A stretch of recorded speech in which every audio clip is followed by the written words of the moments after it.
আসসালামু আলাইকুম ওয়ালাইকুম আসসালাম রাহমাতুল্লাহ।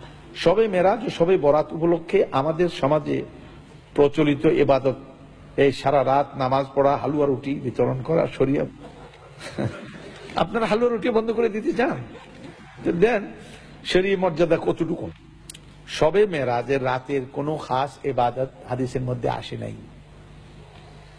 এই জন্য কোন রোজা রাখতে হবে তাও কোন হাদিসের মধ্যে নাই।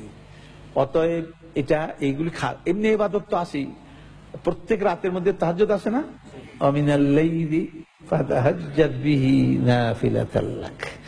তাহলে আপনাকে তাহাজ্জুদ পড়তে বলা হয়েছে বিশেষ বিশেষ রাতে না প্রতি রাতে?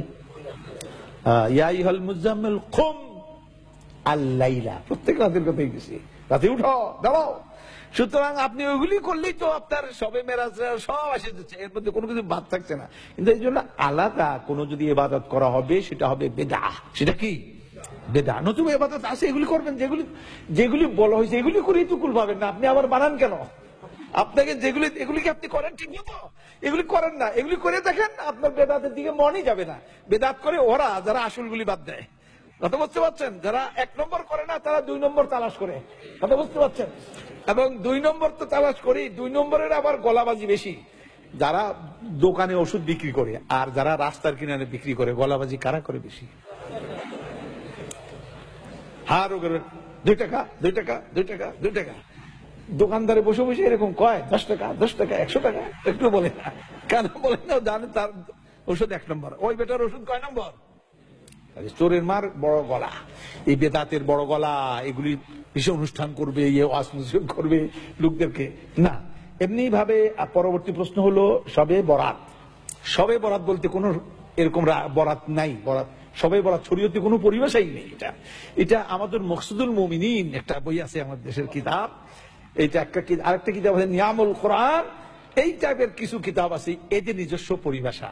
আর এরা পরিভাষাগুলি পাইছে প্রচলিত মৌলবীরা ওয়াজ টোয়াজ করছে, এগুলি শুনে দুনিয়া এগুলি লিখে টেকে দিছে। আর আমার দেশের লোকের এগুলি পবিত্র কিতাব মনে করে, প্রত্যেকটা ঘরে থাকতেই হবে এই কিতাব।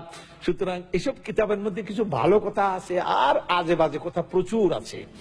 সুতরাং একদিন টেলিভিশনে, আপনি মজার কথা শুনে নেন, টেলিভিশনে প্রশ্ন উত্তরে লাইভ অনুষ্ঠানে একজনে আমাকে প্রশ্ন করলো যে অমুক ওজিফার কিতাবটা সম্পর্কে আপনি কি বললেন?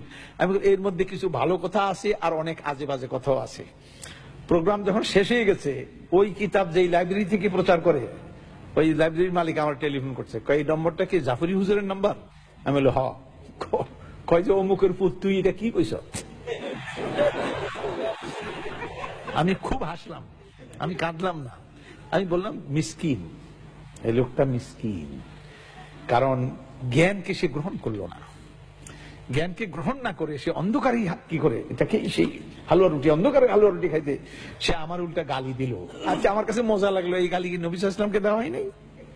দেওয়া হয়েছিল? দেওয়া হয়নি। সুতরাং আমার গালি দেওয়াতে ভালোই লাগলো আমার কাছে। এরপর আবার একদিন করছে, কয় বেটা তুই মরবি না, মরিয়া দেখ, তুই ওজিফার বিরুদ্ধে কথা কইছস, তুইও কবরে যাবি, তার দেখবি। ইন্না লিল্লাহি, এর মধ্যে দুরুদের লাকি, এরপরে দুরুদে হাজারি, এরপর দুরুদে তাজ, এগুলি কোত্থেকে আনছে? ইন্না লিল্লাহি ওয়া ইন্না ইলাইহি রাজিউন, এই সমস্ত তারা। আর দোয়ায়ে গঞ্জুল আরশ, তারপরে দোয়ায়ে কুমকুম ইয়া হাবিবি,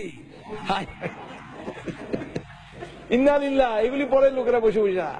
এগুলি যদি আমরা আলোচনা করি, একদিন আমি কইছিলাম যে এটাকে এই বইটা আনছি পরে আইনা, আমি কইলাম যে এটাকে পোস্টমার্টম করুক, পোস্টমার্টম।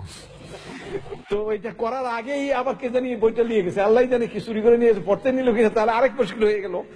তা আমি আবার আনবো ইনশাল্লাহ, এটা নিয়ে কথা বলবো। এই